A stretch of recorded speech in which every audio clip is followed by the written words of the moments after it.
karena dikontrak Wih, oleh Allah. dikontrak Jadi sama Allah, kufran. guys.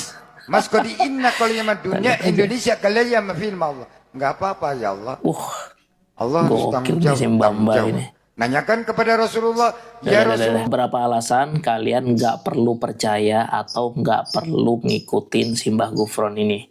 Yang pertama, dari background dan historis pendidikannya ya.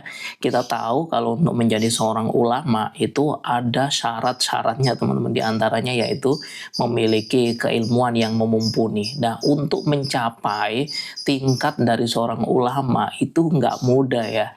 Harus mempelajari berbagai macam disiplin keilmuan. Kalau kata Imam Al-Ghazali itu paling nggak ada 3 ya. Yusohihul akidah, yusohihul ibadah, dan yusohihul akhlak ya.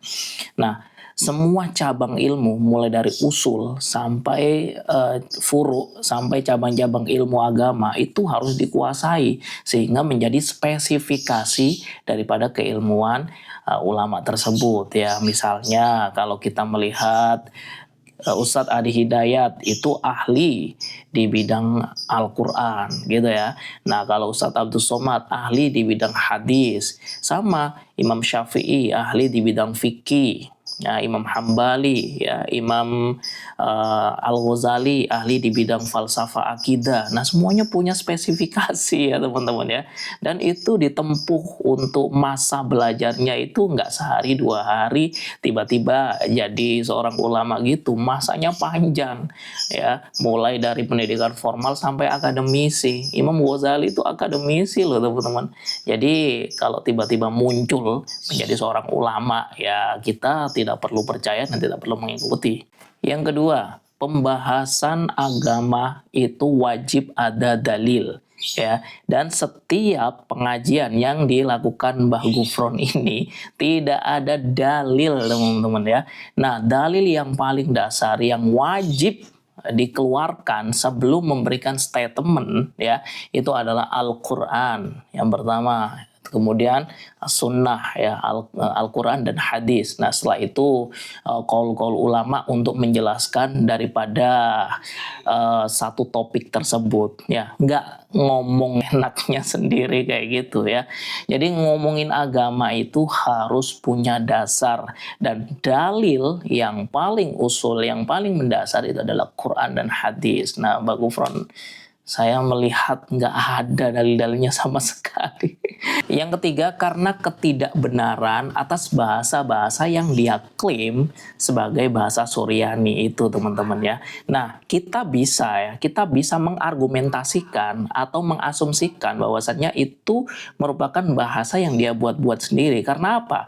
Karena tidak ada ya bukti yang mensahihkan bahasa tersebut. Ya, kalau kita belajar ilmu hadis itu ada riwayat, ya, ada matan, ada riwayat-riwayat berantai hingga sampai pada pencatatan hadis, ya, kemudian hingga sampai pada takhrijul hadis, ya, sehingga kita tahu hadis itu dari mana, sehingga hadis itu diklaim sebagai hadis yang sahih, hadis yang maudhu, dan lain sebagainya sesuai dengan derajat hadisnya.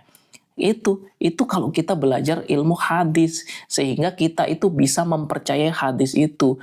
Hadis yang diklaim maudhu aja kita tidak boleh percaya, apalagi ini yang bahasa-bahasa yang nggak ada riwayat-riwayat yang membenarkan, yang mensahihkan sebelumnya teman-teman.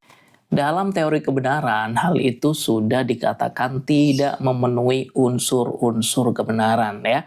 Baik unsur kebenaran secara koherensi atau secara bukti-bukti sebelumnya yang dibenarkan oleh para pakar, para ahli sebelumnya, atau kebenaran secara korespondensi yang dibuktikan secara faktual dengan pengalaman empiris secara langsung atau dilakukan eksperimen secara langsung sehingga terbukti. Terkait dengan kebenaran pragmatisme pun itu nggak ada unsur kebermanfaatannya sama sekali. Bayangin, dia ngomong makola dan lain sebagainya, itu manfaatnya apa coba?